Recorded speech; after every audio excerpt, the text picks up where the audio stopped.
Hello all, and welcome to my very first unboxing of an RC car. I got this in the mail today, and it's basically a 1/10 brushless buggy. Comes ready to run. It says that it's a four-wheel drive. It says something about a 2.4 gigahertz radio, but it's actually an AM radio. This is just an optional thing that you can get, I suppose. So let's open her up and see what you get for $210. So this is actually fully ready to run. I believe the company is SST Racing. Here's your manual there. You get a couple of zip ties, antenna with an antenna cap, and that's about all you get. Unfortunately, there's nothing else there for you. That's how she looks out of the box. So we're going to go pull her out of here. Just toss those over there. And there you have it. There's our lovely $210 buggy. The radio is in this box here. And it's just your basic AM radio, nothing too fancy. A couple of options there, a couple of trimmings. Adjustments that you can do, and that's really about it. Runs on 8AA, as most of these tend to run. This is actually a replica of an old full turbo radio, for those of you who may or may not recognize it. So it's nothing real too flash, but it'll get you going. Get that out of there. In another box there is a charger for the battery, and that should hopefully get you pretty well set up without you having to go out and spend money on another battery. There's only 8AA's that you need to buy after you purchase this car. So first look, as you can see, it's a fairly large car. You've got metal shock towers front and rear, big boss shocks with threaded shock towers, steel dog bones all the way around, full ball bearings all the way around. Foam inserts on the tyres as well, from what I could tell, and fairly soft rubber on these, kind of grippy, feel real sort of sticky, semi-sticky, so hopefully they'll offer some good grip. Just a tip, for those of you new to this sort of hobby, any tyres that look like this, do not take them out on asphalt or concrete.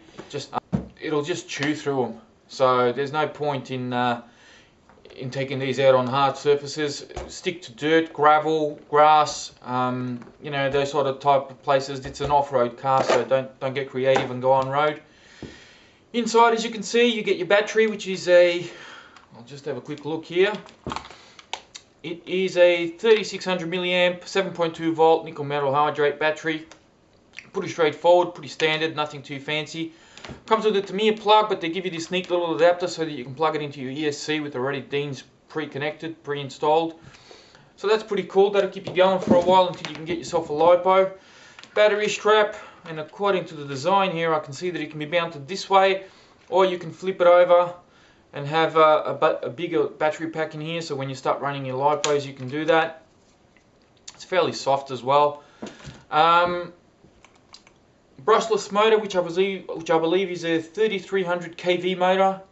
Brushless ESC, obviously, and the ESC, from what I can read from here, you can run a 4 to 9 cell nickel metal hydrate battery, or a 2 to 3 cell LiPo.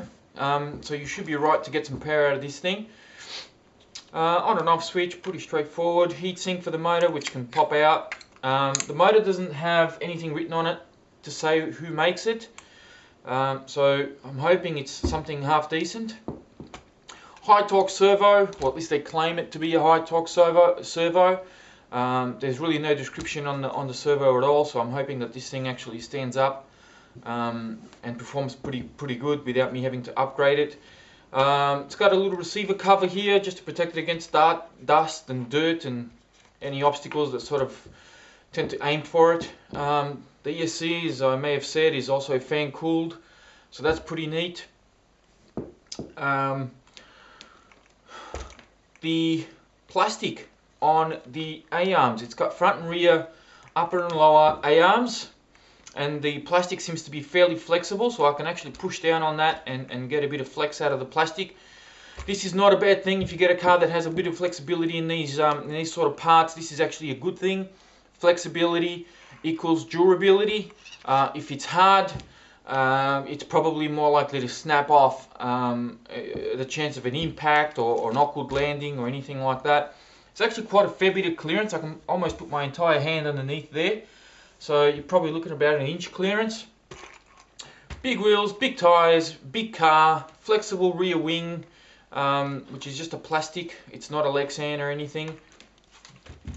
Having a look underneath, you can see that there's adjustable toe at the rear, but there isn't one at the front, which is disappointing. Although these rods are threaded, there's really nothing there to help you turn that or create any sort of adjustment.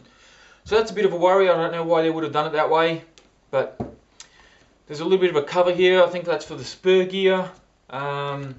It seems to have reinforced front and rear components here for the A-arms, so that's pretty good. They seem to be pretty well reinforced. I'm not sure if there is any available. No, I don't think there's anything here that'll really allow you to put any sway arms on this car.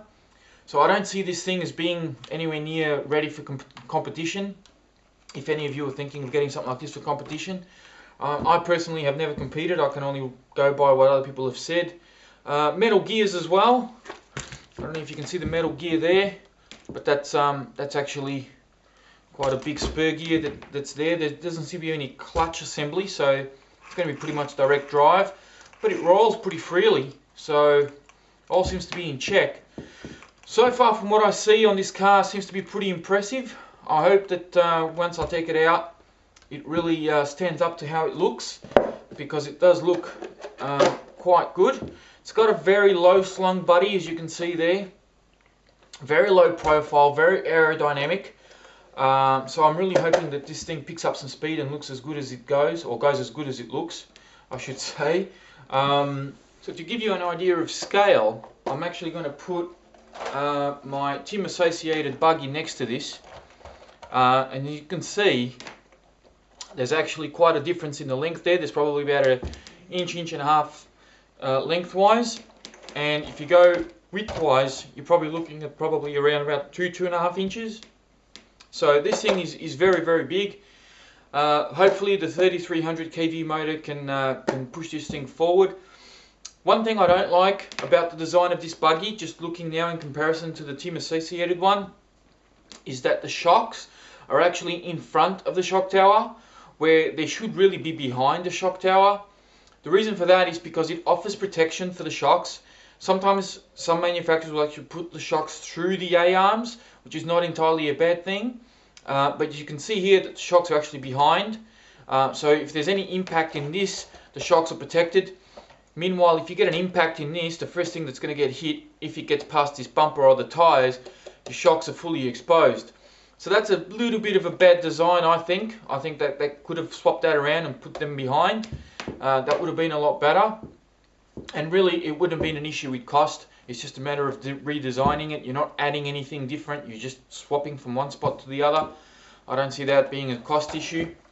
You know, with these sort of ready-to-run units, there are pros and cons everywhere you look. But you know, for $210, this is a big unit. It's a brushless setup, which is, you know, great to see.